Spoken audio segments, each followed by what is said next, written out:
Oke, teman-teman, kembali lagi di channel saya, Signal Analisa.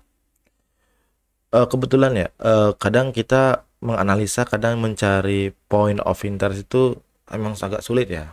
Oke, di sini saya akan mengajari tentang fair value gap. Apa itu fair value gap ya? Jadi fair value gap atau imbalance ya, kalian itu harus paham juga ya kalau menggunakan teknik smart money konsep ini ya. Dan itu juga termasuk metode dikembangkan ya pakai ICT juga bisa ya. Langsung aja ya. Pembahasannya ya apa itu fair value gap ya. Fair value gap adalah ketika candle ya terbentuk ya, candle ini misalnya candle turun ya, kebentuk nih trend turun, misalnya candle lagi turun ya, kemudian candlenya muncul lagi ya, candle baru lagi muncul ya di sini. Nah, candle ini kan pasti ada ekornya ya teman-teman, di sini ada ekornya ya, kebetulan di sini juga ada ekornya ya, kemudian di sini juga ada ekornya ya. Nah, ketika candle yang kedua ya, tertutup, mungkin ada ekornya panjang banget sampai sini ya. Terus ada candle lagi sampai sini ya, munculnya di sini ya. Kemudian dia tutup di sini. Nah, kemudian di atas ada candle sekecil banget. Nah, sini. Nah, fair value gap itu apa? Ya, fair value gap adalah gap ya. Dia tuh ada gap. Gap di antara shadow atau wick atau ekor candle ya.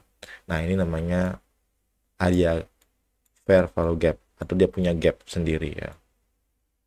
Nah, itu contohnya teman-teman. Kebalikannya juga begitu ya. Kalau lagi naik juga sama ya. Kalau tren marketnya lagi naik ya, sama juga dia. Nah, ini anggap aja ekornya ya. Kemudian ini ekornya juga. Kemudian ini ya, ekornya juga ya. Ekor di kecil ya. Kemudian ini ekornya kecil segini ya. Anggap dah tutupan di sini ya. Nah, kemudian ada ekor lagi. Nah, gap ya, fair value gap atau imbalance ini dia. Jadi dia nggak boleh bertemu ya. Ekornya yang sini sama yang di sini tuh nggak boleh bertemu. Nah, itu teman-teman. Jadi kalian harus mencari area seperti itu untuk entry.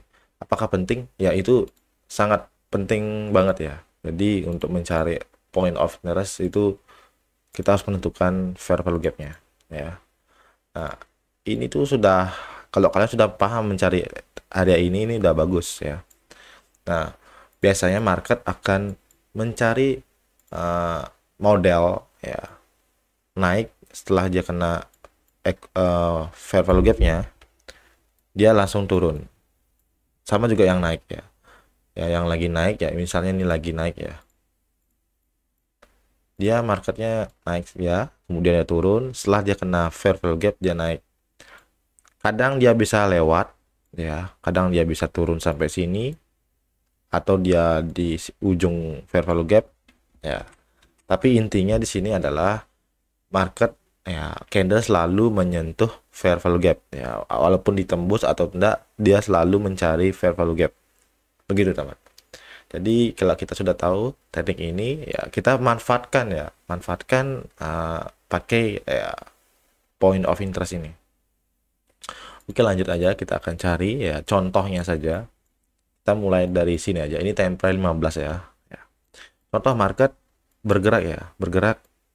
Nah, ini ada ekor, ekor, ekor ya. Ini ada fair value gap. Kalian lihat kan? Ini ada fair value gap. Nah, besar banget. Nah, marketnya sempat naik, setelah itu dia turun, setelah itu dia naik lagi ya. Dia udah nyentuh ya. Contoh seperti itu. Kemudian ini juga dia nyentuh, kesentuh juga. Nah, ini disentuh sama ekor yang ini.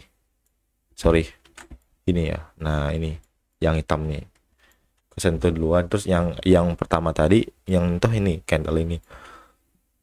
Jadi kita bisa manfaatkan ketika dia mantul itu ya. Contoh seperti ini, dia harusnya mantul ke bawah tapi ya jebol ya. Tapi bukan itu utamanya. Yang utamanya itu adalah market sering kena fair value gap ya. Lanjut nih juga ya. Banyak ya ini. Kemudian mana lagi? Ini ya. Kemudian ini bisa nggak? Bisa teman-teman. Di sini ada fair value gap ya. Nah ini sama sini dapat ya. Jadi dia naik turun ya, kemudian naik lagi ya. Itu kalian bisa manfaatkan ya ketika trading ya. Sama sampai mana ya? Semua selalu kena ya.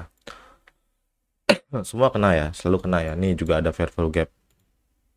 Ini ada fair value gap tuh. Dia kena kan. Dia sempat naik, setelah itu dia turun ya. Dia naik, kemudian dia turun, naik lagi. Ya, kan simpel loh.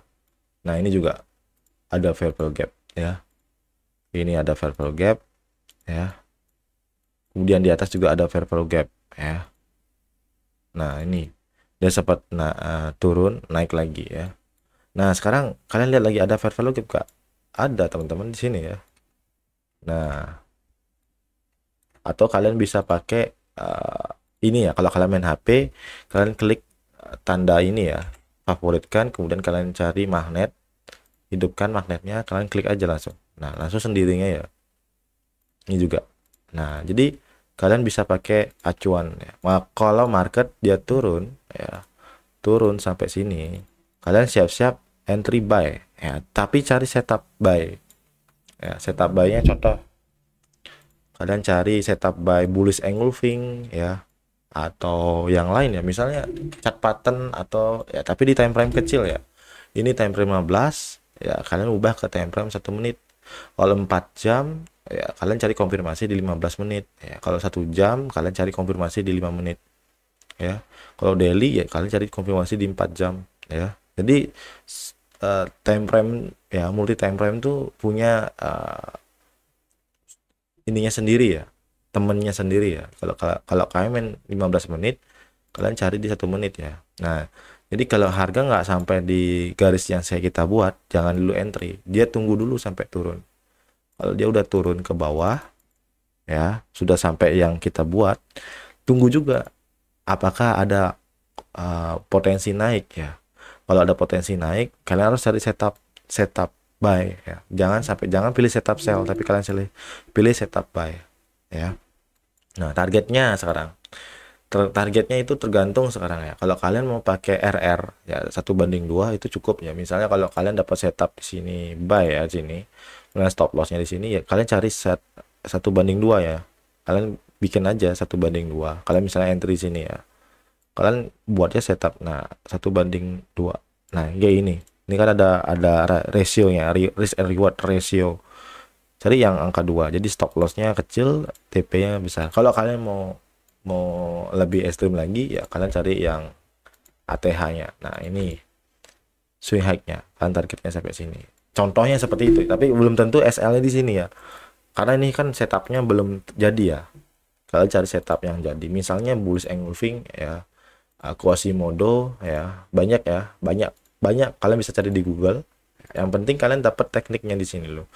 Kalau market sudah kena fair value gap, itu biasanya market lebih cenderung mantul ya, lebih sering ya, tapi nggak gimana ya, targetnya nggak tinggi-tinggi amat, tapi sering mantul ya. Misalnya dia turun, setelah itu dia naik sedikit, setelah itu turun lagi. Biasanya begitu teman-teman. Walaupun nggak capai target, tapi kalian harus pintar ya, pintar mencari take profit yang sewajarnya. Jadi kalau bisa, kalian bisa juga jadinya untuk trading ya. Trading itu bukan untuk siapa yang cepat banyak uang, enggak, tapi siapa yang bisa meminimalisir ya kerugian ya. Sebenarnya teknik apapun bisa dipakai ya untuk trading ya. Pola yang trading yang lain kayak apa bisa. Kunci utama untuk bisa MC itu apa? Satu ya, risikonya jangan terlalu besar. Risikonya jangan overload ya, bener serius. Nah, modal $100 misalnya, kalian overload misalnya, jangan, itu cepat habis uangnya. Kalau kalian, nah contoh kayak Kayak sekarang nih saya bisa open buy gitu contoh di sini ya. Nah, saya akan meresikokan di sini 2% dari modal. Misalnya 100 dolar, 2% berapa? 0 berapa menurut kalian? 1 dolar kan? Atau berapa? Misal 100, satu berarti 2 dolar ya, sorry ya. 2 dolar ya. 2 dolar. Apakah menurut kalian tuh siap untuk kehilangan 2 dolar ketika kena SL? Kalau siap, boleh kalian lanjutkan. Berarti kalau kalian kena SL 2 dolar di sini, kalian bisa TP-nya 4 dolar. Jadi kalian dapat 1 banding 2, rugi 2 dolar kalau kalau salah, kalau benar dapat 4 dolar. Begitu teman-teman. Jadi itu jangan sampai dirubah teman-teman. Kalau kalian terus rubah satu hari ini, kalau kalian pengen masuk banyak, 2%-nya dibagi lagi. Misalnya kalau 2%-nya, pokoknya satu hari ini kalian harus rugi paling banyak 5% lah, contoh 5% lah paling banyak, jangan lebih 5% dari modal ya ruginya. Nah 5% ini berapa kali bisa trade? Misalnya 3 ya, 3 kali, berarti satu trade tuh 2% misalnya ya. Kedua satu trade lagi 2%, satu trade lagi 1%, bisa aja, boleh tergantung kalian ya. Atau mungkin gini, pertama kalian satu trade 1% ya, kalau dia gagal kalian bisa compounding ya, jadi dua atau triangle ya, apa namanya, ditumpuk ya, ibaratnya kayak dikalikan lagi ya. Nah kemudian 2% lagi gitu ya. Tapi juga tergantung sekarang teman-teman, tergantung sekarang. Kalau kalian mau ruginya 5% satu hari, kalian juga harus buat TP-nya juga ya, profitnya berapa, 10% satu hari gitu loh. Misalnya ini kalau 2%, 2 kali 1 kan 2 kali 2 kan 4% kan, kurang kan. Berarti kalian cari paling enggak jangan 10% ya. Biasanya paling bagus tuh ya 6 ya, 7 ya, itu udah bagus ya. Jadi ini misalnya untung, kalian trade lagi, untung lagi, berarti kan udah 8 ya, 8% ya, dikurangi sama ini kan jadi 7% lah. Itu masuk akal menurut saya kalau modal kecil ya. Itu aja sih analisanya ya, semua analisnya bagus ya, tergantung sekarang cara masuk entry-annya ya. Dan terima kasih, selamat siang teman-temanku.